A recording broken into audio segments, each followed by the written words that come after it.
ഞാനൊരു കഥ പറയാം. ഈ കഥ പറയുന്നതിന് മുമ്പ് ഒരു മുൻകൂർ ജാമ്യവും ഉണ്ട്. ഈ കഥയും കഥയിലെ കഥാപാത്രങ്ങളും ഇന്ന് ജീവിച്ചിരിക്കുന്നവരുമായോ അല്ലെങ്കിൽ മുമ്പ് മരിച്ചു പോയിട്ടുള്ളവരുമായോ വളരെ കാലം മുമ്പ് ജീവിച്ച് മരിച്ചു പോയവരുമായിട്ടോ എന്തെങ്കിലും സാമ്യം തോന്നുന്നുവെങ്കിൽ അത് കേവലം യാദൃച്ഛികമാണ്, എൻ്റെ കുറ്റം കൊണ്ടല്ല. ഇതാണ് ഒന്നാമത്തെ മുൻകൂർ ജാമ്യം.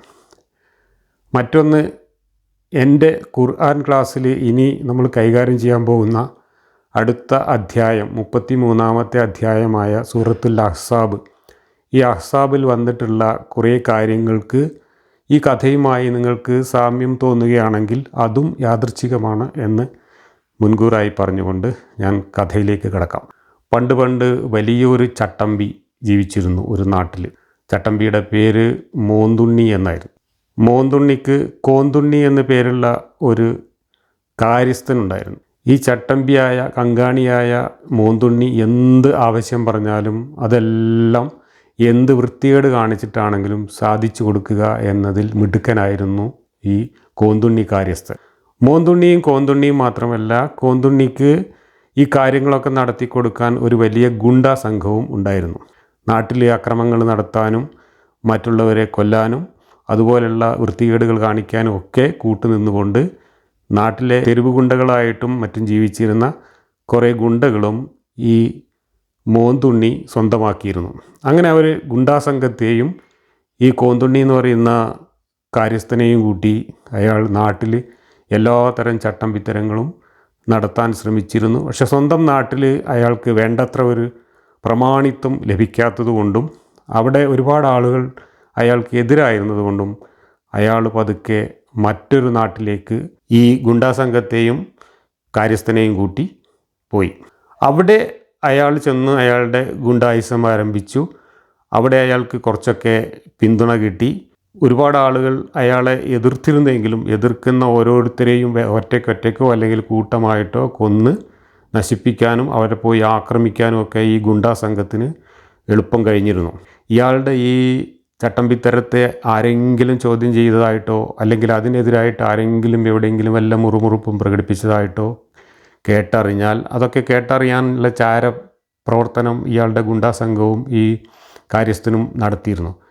അങ്ങനെ വല്ല വിവരം കിട്ടിയാൽ കാര്യസ്ഥനും ഗുണ്ടാസംഘവും കൂടി ഇടപെട്ടിട്ട് അങ്ങനെയുള്ള ആളുകളെയൊക്കെ പോയി തലവെട്ടി ഈ ചട്ടമ്പിയുടെ മുമ്പിൽ ഹാജരാക്കുകയോ, അതല്ല ഒരു കൂട്ടുകുടുംബമാണ് അങ്ങനെ ഇയാൾക്കെതിരെ എന്തെങ്കിലും സംസാരിക്കുകയോ അല്ലെങ്കിൽ ഇയാളുടെ ആജ്ഞകൾ പാലിക്കാതിരിക്കുകയോ ചെയ്തതായി കേട്ടതെങ്കിൽ ആ കുടുംബത്തെ ഒന്നടങ്കം ഈ ഗുണ്ടാസംഘം പോയിട്ട് കൊള്ളയടിക്കുകയും അവരെ കൂട്ടക്കൊല ചെയ്യുകയും അവരെ നാട് കടത്തുകയും അവരുടെ കൂട്ടത്തിലുള്ള പെണ്ണുങ്ങളെയും കുട്ടികളൊക്കെ പിടിച്ചുകൊണ്ട് വരികയും ഒക്കെ ചെയ്തിരുന്നു. ഇയാൾക്ക് നാട്ടിൽ ഏതൊരു പെണ്ണിനെ കണ്ട് ഇഷ്ടപ്പെട്ടാലും ആ പെണ്ണിനെ ഇയാളുടെ കിടപ്പറയിൽ എത്തിച്ചു കൊടുക്കുക എന്നത് കോന്തുണ്ണി ഏറ്റെടുത്ത ഒരു പ്രധാന ജോലിയായിരുന്നു. അതിനെന്ത് വൃത്തികേട് കാണിച്ചിട്ടായാലും, ഭർത്താവിനെ കൊന്നിട്ടായാലും അച്ഛനെ കൊന്നിട്ടായാലും അല്ലെങ്കിൽ അവരെ കബളിപ്പിച്ചിട്ടായാലും എന്ത് ചെയ്തിട്ടായാലും ആ പെണ്ണിനെ ഈ ചട്ടമ്പി മോന്തുണ്ണിയുടെ കിടപ്പറയിൽ എത്തിച്ചു കൊടുക്കുക എന്നത് ഈ കോന്തുണ്ണി കാര്യസ്ഥൻ്റെ ഒരു മിടുക്കായിരുന്നു. ഇങ്ങനെ നാട്ടിൽ ഇയാളുടെ ചട്ടമ്പിത്തരം വിപുലമാക്കിക്കൊണ്ട് ഇയാളവിടെ ഭീകരത പരത്തിക്കൊണ്ട് ആ നാട്ടിലുള്ള ആളുകളെല്ലാം പേടിപ്പിക്കാൻ തുടങ്ങിയപ്പോൾ കുറേ ആളുകൾ കുടുംബത്തോടെയും വ്യക്തികൾ എന്ന നിലക്കും ഇയാൾക്ക് കീഴടങ്ങി ജീവിക്കാൻ തുടങ്ങി. ഇയാളെ എതിർക്കുന്നു എന്ന് കാണുന്നവരെ മുഴുവൻ ഇയാളും ഇയാളുടെ ഗുണ്ടാസംഘവും കൂടെ പോയി ഇതുപോലെ ആക്രമിക്കുകയും കൊള്ളയടിക്കുകയും നശിപ്പിക്കുകയും ഒക്കെ ചെയ്തുകൊണ്ടിരുന്നു. നാട്ടിലുള്ള ഏതൊരു സ്ത്രീ, അവൾ ഇനി മറ്റൊരാളുടെ ഭാര്യയാണെങ്കിലും ശരി, അമ്മയാണെങ്കിലും ശരി, അതൊന്നും ഒരു പ്രശ്നമായിരുന്നില്ല. ഇയാളുടെ കണ്ണിൽ പെട്ട് കഴിഞ്ഞാൽ അല്ലെങ്കിൽ ഈ കോന്തുണ്ണിയുടെ കണ്ണിൽ പെട്ട് അതല്പം തരക്കേടില്ലാത്ത പെണ്ണാണ് എന്ന് തോന്നിക്കഴിഞ്ഞാൽ കോന്തുണ്ണി പോയി വിവരം പറയുകയും അതനുസരിച്ച് കോന്തുണ്ണി തന്നെ എന്തെങ്കിലുമൊക്കെ സൂത്രം ഒപ്പിച്ച് ആ പെണ്ണിനെ കിടപ്പറയിൽ എത്തിച്ചു കൊടുക്കുകയും ചെയ്യും. അങ്ങനെ ഇരിക്കെ ഒരു ദിവസം ഈ മോന്തുണ്ണി പുറത്തിറങ്ങി വേട്ടക്കിറങ്ങിയ സമയത്ത് അവിടെ കുളത്തിലൊരു സുന്ദരിയായൊരു സ്ത്രീ കുളിക്കുന്നത് ഇയാളുടെ ശ്രദ്ധയിൽപ്പെട്ടു. മോന്തുണ്ണി ആ സ്ത്രീയെ കണ്ട് ഉടനെ കോന്തുണ്ണിയെ വിളിച്ച് ആ കുളിക്കുന്ന പെണ്ണ് ഏതാണ് എന്ന് ചോദിച്ചു. കോന്തുണ്ണി പറഞ്ഞു, അയ്യോ അത് അങ്ങയുടെ മരുമകൾ തന്നെയാണ്, മകൻ്റെ ഭാര്യയാണ് എന്ന് പറഞ്ഞു. ആ മകൻ്റെ ഭാര്യയോ എന്തോ ആയിക്കോട്ടെ, എനിക്ക് അവളെ കണ്ട് മോഹം തോന്നിയിട്ടുണ്ട്. അതുകൊണ്ട് അവളെയും എങ്ങനെയെങ്കിലും എത്തിച്ചു തരണം എൻ്റെ കടപ്പറയിൽ എന്ന ആവശ്യം കോന്തുണ്ണിയുടെ മുമ്പിൽ വെച്ചു മോന്തുണ്ണി. അപ്പോൾ മോന്തുണ്ണിക്ക് ആദ്യം ചെറിയൊരു ജാള്യതയൊക്കെ തോന്നുന്നു. സ്വന്തം മകൻ്റെ ഭാര്യയായിരിക്കെ, മരുമകളായിരിക്കെ അവളെ എങ്ങനെയാണ് അമ്മായിയപ്പൻ്റെ റൂമിലേക്ക് കൂട്ടിക്കൊണ്ടുപോകുക എന്നതിനെക്കുറിച്ച് ചെറിയൊരു ആശങ്കയൊക്കെ ഉണ്ടായിരുന്നെങ്കിലും കോന്തുണ്ണിയെ സംബന്ധിച്ചിടത്തോളം കോന്തുണ്ണിയുടെ ജീവിതം ഇതിനു വേണ്ടി നീക്കി വെച്ചതായതുകൊണ്ട് തന്നെ എന്ത് സാഹസം ചെയ്താലും ശരി എത്തിച്ചു കൊടുക്കുക എന്നുള്ള ആ ഡ്യൂട്ടി ഏറ്റെടുത്തു. അങ്ങനെ ഈ ഇയാളുടെ മകനെ തൽക്കാലം ചില സൂത്രമൊക്കെ പറഞ്ഞ് നാട്ടിൽ നിന്ന് വേറൊരാവശ്യത്തിന് പറഞ്ഞയച്ചതിന് ശേഷം ഈ പെണ്ണിനെ ബാപ്പ വിളിക്കുന്നു, അമ്മായിയപ്പൻ വിളിക്കുന്നു എന്ന് പറഞ്ഞുകൊണ്ട് ഇയാൾ പതുക്കെ അവിടുന്ന് സൂത്രത്തിൽ കബളിപ്പിച്ച് കൂട്ടിക്കൊണ്ടുവന്ന് ഇയാളുടെ കിടപ്പറയിൽ എത്തിച്ചു കൊടുത്തു. അങ്ങനെ സ്വന്തം മരുമകളെ അവിടെ വെച്ച് അവളുടെ സമ്മതമില്ലാതെ തന്നെ അവളെ കയറിപ്പിടിക്കുകയും അവൾ ബലാത്സംഗം ചെയ്യുകയും ചെയ്തതിനെ തുടർന്ന് അവൾക്കത് ഇഷ്ടമായിരുന്നില്ല. അവൾ അവിടുന്ന് കരഞ്ഞുകൊണ്ട് ഇറങ്ങി ഓടി.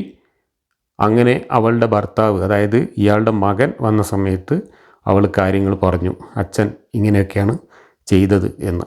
അത് കേട്ടതോടുകൂടി ഈ മകന് വല്ലാത്ത വിഷമമായി. മകൻ അതിൽ തൻ്റെ പ്രതിഷേധം ഈ കോന്തുണ്ണി കാര്യസ്ഥനെ വിളിച്ച് അറിയിക്കുകയും ഇനി എനിക്ക് അവളുമായിട്ടുള്ള ഒരു ദാമ്പത്യ ജീവിതം സാധ്യമല്ല, അതുകൊണ്ട് ഞാൻ അവളെ വിവാഹമോചനം ചെയ്തു പോവുകയാണ് എന്ന് പറഞ്ഞു. അപ്പോൾ കാര്യസ്ഥൻ കോന്തുണ്ണി ഈ വിവരം മോന്തുണ്ണിയുടെ അടുത്ത് പോയി പറഞ്ഞു, ഇങ്ങനെയാണ് മകൻ പറയുന്നത് എന്ന് പറഞ്ഞു. അത് കേട്ടപ്പോൾ മോന്തുണ്ണി ചൂടായി. അവനോട് മര്യാദക്ക് അവളെയും കൂട്ടിയിട്ട് ജീവിക്കാൻ പറ, ഇതൊക്കെ സർവ്വസാധാരണമാണ്, ഇതിലൊന്നും വലിയ കാര്യമില്ല എന്ന രീതിയിലൊക്കെ സംസാരിച്ച് ദേഷ്യപ്പെട്ട് അവൻ്റെ അടുത്തേക്ക് ഓടിച്ചു. അങ്ങനെ കോന്തുണ്ണി പോയി മകനടുത്ത് അച്ഛൻ ഇങ്ങനെയൊക്കെയാണ് പറയുന്നത് എന്ന വിവരം അറിയിച്ചു. പക്ഷേ ആ മകന് ആ ദാമ്പത്യം തുടരാൻ താല്പര്യം ഉണ്ടായിരുന്നില്ല.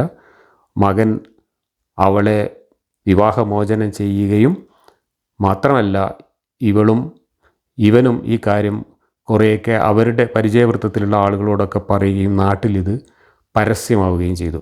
അതോടുകൂടി നാട്ടുകാർ പലരും അവിടെയും ഇവിടെയൊക്കെ അങ്ങോട്ടും ഇങ്ങോട്ടൊക്കെ നിന്ന് മുറുമുറുക്കാൻ തുടങ്ങി.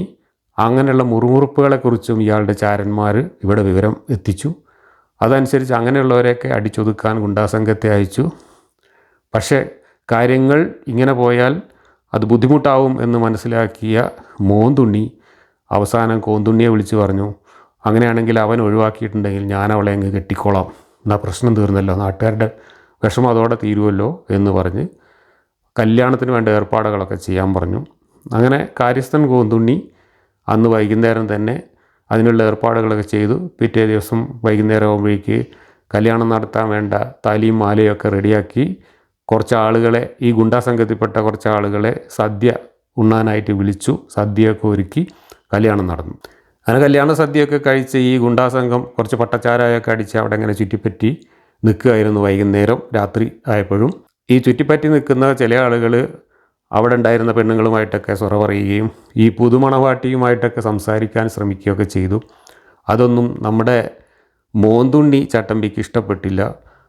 അയാൾ ഉടനെ കോന്തുണ്ണിയെ വിളിച്ചിട്ട് പറഞ്ഞു, ആ സദ്യ കൊണ്ട് കഴിഞ്ഞവരൊക്കെ ചുറ്റിപ്പറ്റി നിന്ന് വർത്തമാനം പറയുന്നതൊന്നും എനിക്കിഷ്ടമല്ല, അത് അവരോട് പറയാൻ എനിക്കൊരു ചെറിയ ജാള്യതയുണ്ട്. പക്ഷേ കോന്തുണ്ണിക്ക് അതിൻ്റെ പ്രശ്നമില്ലല്ലോ, കോന്തുണ്ണിക്ക് അത് പറയാൻ ബുദ്ധിമുട്ടില്ലല്ലോ, കോന്തുണ്ണി പോയിട്ട് അവരോടൊക്കെ പോകാൻ പറയുക, എനിക്കിവിടെ സ്വസ്ഥത വേണമെന്ന് പറഞ്ഞു. അങ്ങനെ കോന്തുണ്ണി പുറത്ത് വന്നിട്ട് പറഞ്ഞു, എല്ലാവരും പൊയ്ക്കോളി, ഇനി ഇവിടെ ചുറ്റിപ്പറ്റി നിൽക്കുന്നതും ഇവിടുത്തെ സ്ത്രീകളുമായിട്ട് പ്രത്യേകിച്ച് പുതിയ മണവാട്ടിയുമായിട്ടൊന്നും ഇങ്ങനെ സ്വറ പറഞ്ഞിരിക്കുന്നതൊന്നും അങ്ങേർക്ക് ഇഷ്ടമല്ല, അങ്ങേർക്കത് നിങ്ങളോട് പറയാൻ കുറച്ച് ലജ്ജയുണ്ട്, അതുകൊണ്ട് എനിക്ക് പിന്നെ ലജ്ജയൊന്നുമില്ല, അതുകൊണ്ട് ഞാൻ പറയുകയാണ്, എല്ലാവരും പൊയ്ക്കോളി എന്ന് പറഞ്ഞ് അങ്ങനെ എല്ലാവരും അവിടുന്ന് സ്ഥലം വിട്ടു. സ്ഥലം വിട്ടിട്ടും കോന്തുണ്ണി അവിടെ തന്നെ ഇങ്ങനെ തലയും ചൊറിഞ്ഞ് നിൽക്കുകയായിരുന്നു. അപ്പോൾ മോന്തുണ്ണി വന്നിട്ട് പറഞ്ഞു, ഇനി കോന്തുണ്ണി ഇവിടെ നിൽക്കണ്ട, കോന്തുണ്ണി അങ്ങോട്ട് പടിപ്പരയിലേക്ക് പോയി കിടന്നുറങ്ങിക്കോ എന്ന് പറഞ്ഞ് കോന്തുണ്ണിയെയും അവിടുന്ന് പറഞ്ഞയച്ച ശേഷം മണിയറയിൽ കയറി പുതുമണവാട്ടിയോടൊപ്പം വാതിലടച്ചു. ഇതായിരുന്നു അന്ന് നടന്ന സംഭവം.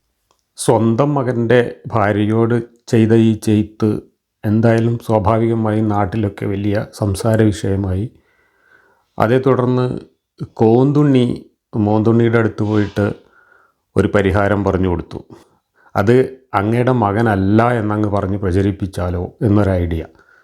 അത് നല്ലൊരു ഐഡിയ ആണ് എന്ന് തോന്നിയ മോന്തുണ്ണി കോന്തുണ്ണിയോട് പറഞ്ഞു, എന്നാൽ പിന്നെ കോന്തുണ്ണിയുടെ മകനാണ് എന്നങ്ങ് പറഞ്ഞേക്ക്, എന്നാൽ പിന്നെ വിശ്വസിക്കുമല്ലോ ആളുകളൊക്കെ.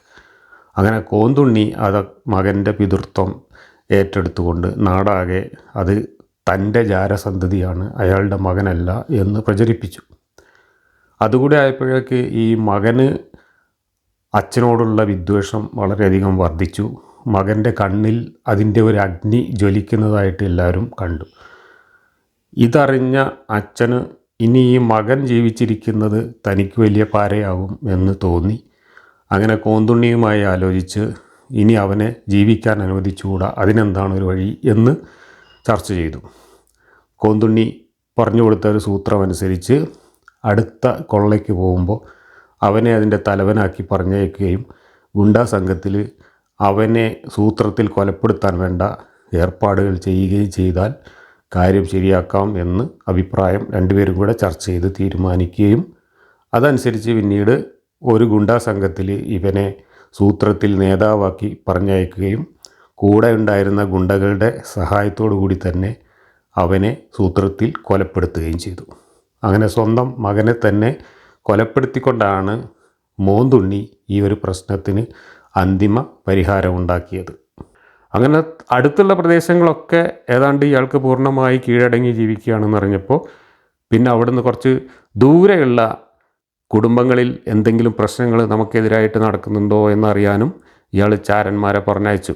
അങ്ങനെ കുറേ ദൂരെയുള്ള ഒരു കൂട്ടുകുടുംബത്തിൽ ഇയാൾക്കെതിരായിട്ട് എന്തോ ആരൊക്കെയോ സംസാരിക്കുന്നുണ്ട് എന്നും മോന്തുണ്ണിയുടെ സംഘത്തെക്കുറിച്ച് മറ്റു കുടുംബങ്ങളുമായിട്ടൊക്കെ ഗൂഢാലോചന നടത്തുന്നുണ്ട് എന്നുള്ളൊക്കെ ഒരു വിവരം ഇയാൾക്ക് മണത്തറിയാൻ കഴിഞ്ഞു. അതനുസരിച്ച് ഇയാൾ വലിയൊരു ഗുണ്ടാ സംഘത്തെയും കൂട്ടി ഇയാൾ തന്നെ നേതൃത്വം കൊടുത്തുകൊണ്ട് വാളും കുന്തവും അമ്പും വില്ലൊക്കെ ആയിട്ട് ആ കൂട്ടുകുടുംബത്തിന് നേരെ പോവുകയാണ്.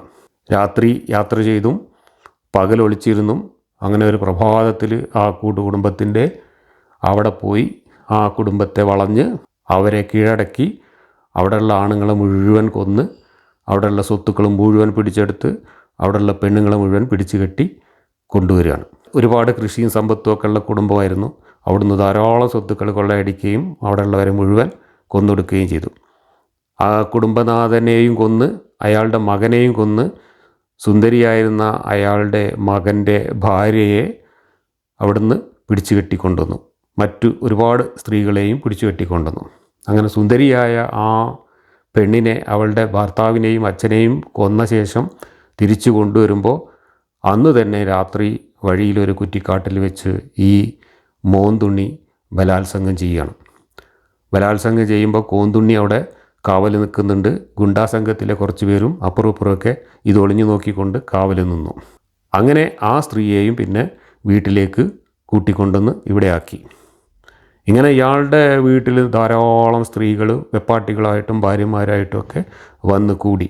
അങ്ങനെ ഇയാളുടെ ശല്യം കാരണം ആ നാട്ടിലാകെ എല്ലാ മനുഷ്യരും ഭയങ്കര ഭീതിയിലാവുകയും ആ നാട്ടിൽ മാത്രമല്ല ഏതാണ്ട് ഒരു മാസത്തെ വഴി ദൂരം ചുറ്റളവിലുള്ള എല്ലായിടത്തും എല്ലാവരും ഇയാളെക്കുറിച്ച് കേട്ട് ഭയങ്കര ഭീതിയിൽ കഴിയുകയായിരുന്നു. കോന്തുണ്ണിയാണെങ്കിൽ ഈ ഭീതി കൂടുതൽ നാടുകളിലേക്ക് പരത്താൻ വേണ്ടിയുള്ള എല്ലാ സൂത്രങ്ങളും നടത്തിക്കൊണ്ട് അതിനുവേണ്ട ചാരപ്രവർത്തനങ്ങളും മറ്റും നടത്തിക്കൊണ്ട് അവിടെ ആകെ ഭീതി പരത്തിക്കൊണ്ടിരുന്നു.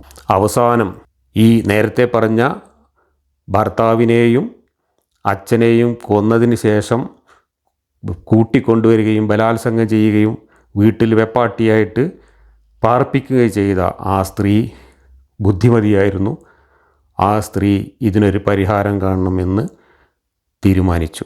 ബുദ്ധിമതിയായ അവൾ ഇയാളോട് വളരെയധികം പ്രണയമുള്ളതായിട്ട് അഭിനയിക്കുകയും ഇയാളെ അതിൻ്റെ പേരിൽ വശീകരിക്കുകയും ചെയ്തു.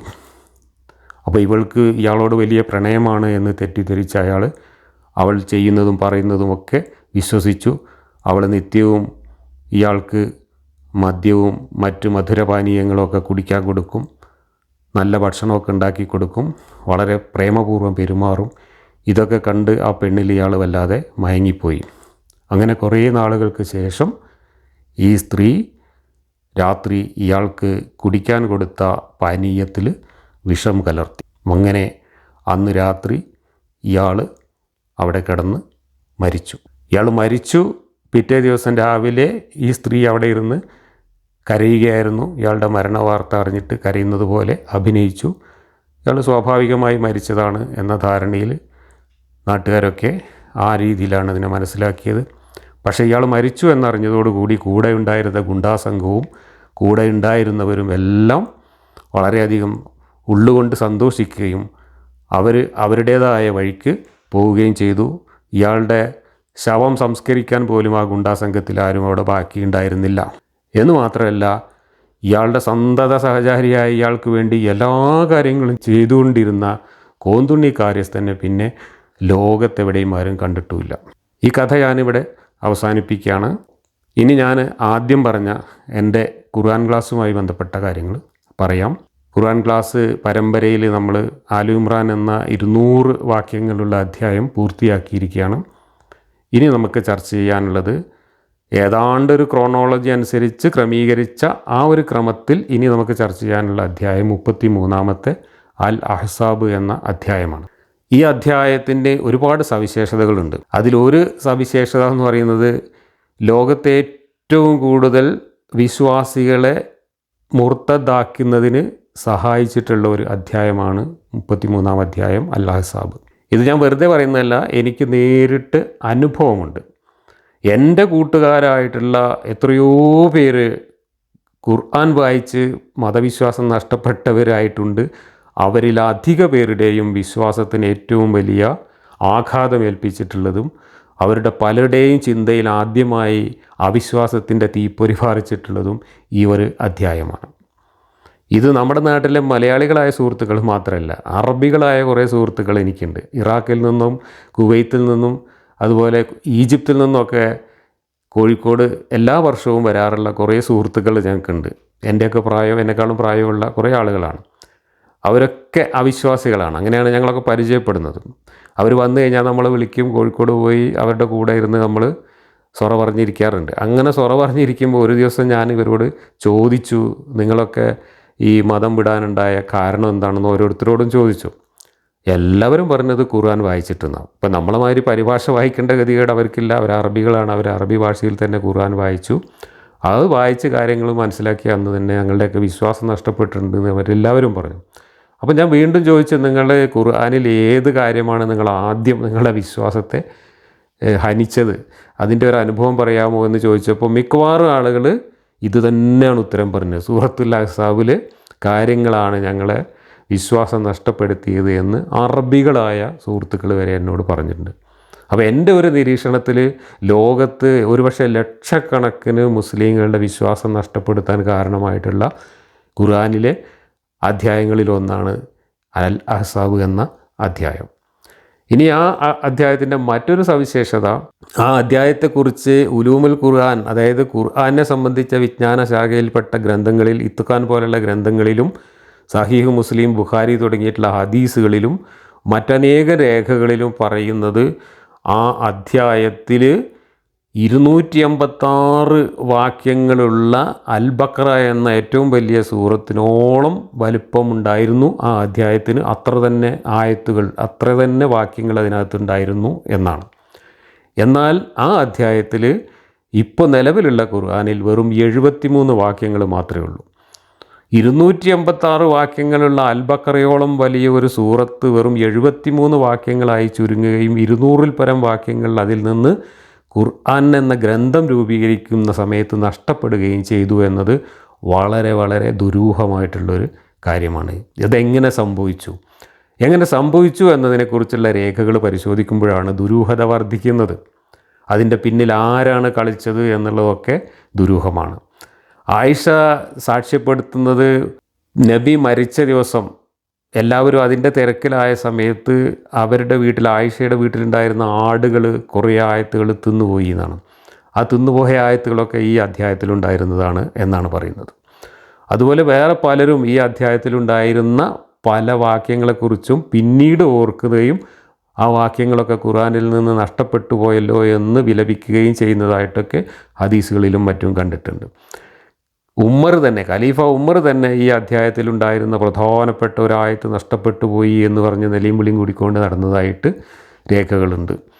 ഇങ്ങനെ 200-ൽ പരം വാക്യങ്ങൾ ഒരധ്യായത്തിൽ നിന്ന് തന്നെ നഷ്ടപ്പെട്ടിട്ടുണ്ടെങ്കിൽ ഖുർആനിൽ മൊത്തം എത്ര വാക്യങ്ങൾ നഷ്ടപ്പെട്ടിട്ടുണ്ടാവും എന്നതും വളരെ ദുരൂഹമായിട്ടുള്ള ഒരു കാര്യമാണ്. ഷിയ വിഭാഗക്കാർ അവരുടെ ഗ്രന്ഥങ്ങളിലൊക്കെ പറയുന്നത് ഇന്നുള്ള ഖുർആൻ ആകെ വന്നിട്ടുള്ള ഖുർആൻ വാക്യങ്ങളിൽ 5-1 ഉള്ളൂ എന്നാണ്.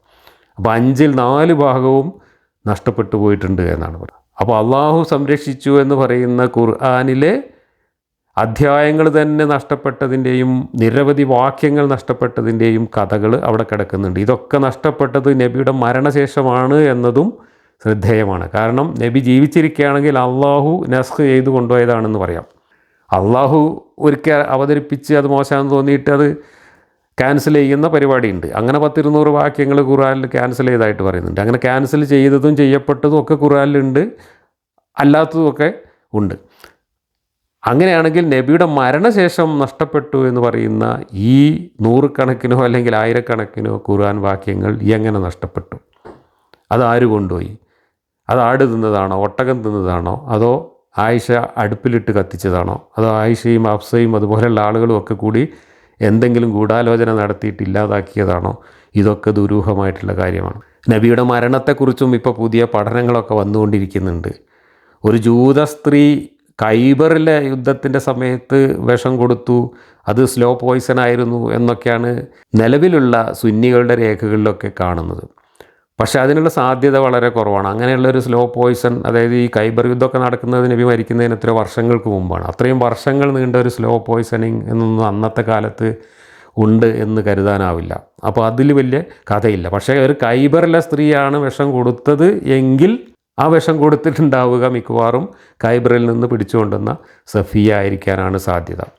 പക്ഷേ ഷിയാക്കൾ പറയുന്നത്, ഷിയാക്കളുടെ പല ഗ്രന്ഥങ്ങളിലും അവരുടെ ഹദീസുകളിലും പറയുന്നത് വിഷം കൊടുത്തത് ആയിഷയും ഹഫ്സയുമാണ് എന്നാണ്. ആയിഷ എന്ന് പറഞ്ഞാൽ അബൂബക്കറിൻ്റെ മകൾ, ഹഫ്സ എന്ന് പറഞ്ഞാൽ ഉമറിൻ്റെ മകൾ. 1-ാം ഖലീഫയും 2-ാം ഖലീഫയുമായിട്ട് പിന്നീട് അധികാരം ഏറ്റെടുക്കുന്നത് ഇവർ രണ്ടുപേരുമാണ്.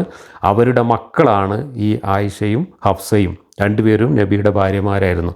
അവർ രണ്ടുപേരുടെയും ഗൂഢാലോചനയുടെ ഭാഗമായിട്ട് അവരാണ് വിഷം കൊടുത്തത് എന്നാണ് ഷിയാക്കൾ പറയുന്നത്. ഇതുപോലെയുള്ള ഒരുപാട് ദുരൂഹതകൾ ഖുർആനിൻ്റെ പിന്നിലും ഈ അൽ അഹ്സാബിൻ്റെ പിന്നിലുമൊക്കെ കാണാൻ കഴിയും. ഏതായാലും അൽ അഹ്സാബ് എന്ന അധ്യായം ഇതുവരെ എൻ്റെ ഖുർആൻ പരമ്പരയിലെ ക്ലാസ്സുകൾ കേട്ടുകൊണ്ടിരുന്ന ആളുകളും ആദ്യമൊക്കെ കേട്ട് പിന്നീട് ആവർത്തനത്തിൻ്റെ വിരസത കാരണം കേൾക്കൽ നിർത്തിയ ആളുകളും ഇതുവരെ കേട്ടിട്ടില്ലാത്ത ആളുകളുമായിട്ടുള്ള എല്ലാവരും ഈ അൽ അഹ്സാബിൻ്റെ ക്ലാസ്സുകൾ ഒന്ന് കാര്യമായി ശ്രദ്ധിക്കണം എന്നാണ് എനിക്ക് പറയാനുള്ളത്. കാരണം എന്താണ് ഖുർആൻ എന്നും ആരാണ് മുഹമ്മദ് എന്നും ആരാണ് മുഹമ്മദിൻ്റെ അള്ളാഹു എന്നുമൊക്കെ ഏതൊരാൾക്കും, ഒരു കോമൺ സെൻസ് ഓഫാക്കിയിട്ടില്ലാത്ത ഏതൊരു കൊച്ചുകുട്ടിക്കും കൃത്യമായി ബോധ്യപ്പെടാൻ സഹായകമായ നിരവധി കാര്യങ്ങൾ ഈ അധ്യായത്തിലുണ്ട്. നമുക്ക് ഖുർആൻ ക്ലാസ്സിൽ വെച്ച് ബാക്കി കാര്യങ്ങൾ ചർച്ച ചെയ്യാം.